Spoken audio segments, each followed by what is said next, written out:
You don't feel lost. You feel tired. And it's not the kind of tired that a good night's sleep can fix. It's a deeper exhaustion, the kind that settles in your bones after being pushed and pulled for a long, long time.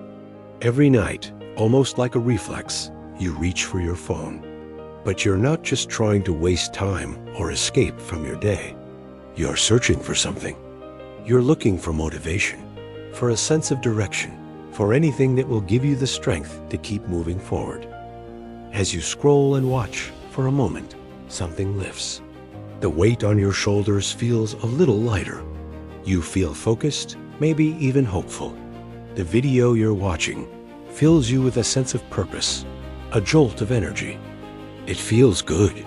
It feels like you've found the answer, the secret key to unlock your potential. You think, this is it. This is what I needed. But then, just as quickly as it came, the feeling vanishes. The video ends. The screen goes dark.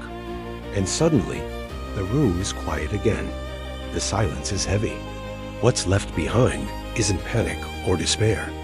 It's just an overwhelming emptiness. A hollow feeling in the pit of your stomach. Not a crisis, just a profound, quiet void. If this feeling is familiar to you, if this cycle resonates deep within, I want you to know you're not alone. Let's just slow down for a minute. Together. Take a breath. What you're experiencing isn't a sign of failure. It's not a character flaw. It's a very human response to a world that constantly demands more from us. Sometimes, when we don't feel like we have permission to rest, we look for momentum elsewhere. We borrow it. We borrow it from ambitious goals, from rigid discipline, from the powerful certainty we see in other people. We consume content that tells us to hustle harder, to optimize every second, to never stop climbing. This external motivation, it helps. It really does. It keeps us standing when we feel like collapsing. It gives us a reason to get out of bed in the morning. But it has a fundamental limitation. It doesn't sit with us. It doesn't check in on how we're truly feeling. It only points forward, always forward, without ever asking if we're holding up okay, right here, in this moment. It's a constant push, without any gentle pull to come back to ourselves. Think of it like this. You're running a marathon, and every time you feel like you can't take another step, someone runs alongside you, shouting encouragement. It keeps you going, but it doesn't heal the blisters on your feet or ease the ache in your muscles. The motivation is external, a temporary fix that masks the need for genuine rest and recovery. It doesn't ask about the cost of all that running. It just demands that you keep the pace. Interestingly, ancient wisdom and scripture tell stories that echo this experience. These aren't just tales of heroes who never faltered. They are often stories of people who had to wait. People who found themselves in the wilderness, in periods of profound quiet and stillness. In the wilderness, nothing was rushed. There was no 5-step plan for success. There was only presence, a slow, patient waiting, a time for reflection, not action.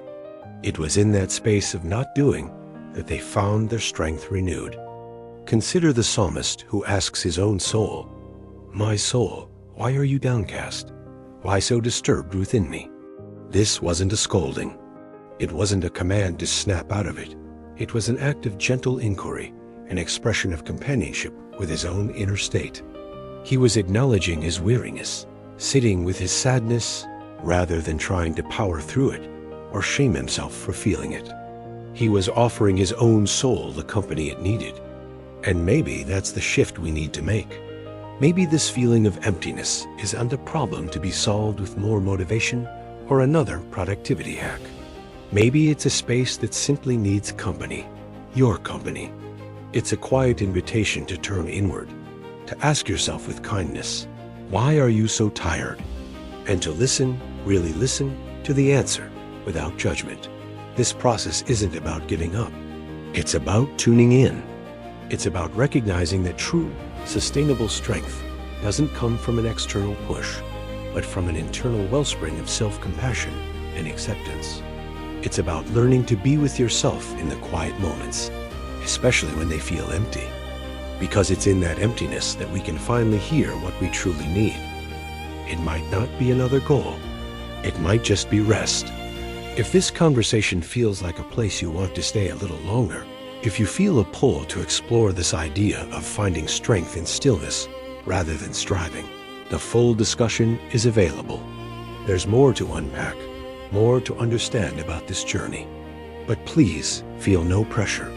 The most important thing you can take from this moment is the permission to be exactly where you are. You're allowed to be tired. You're allowed to rest. Thanks for listening.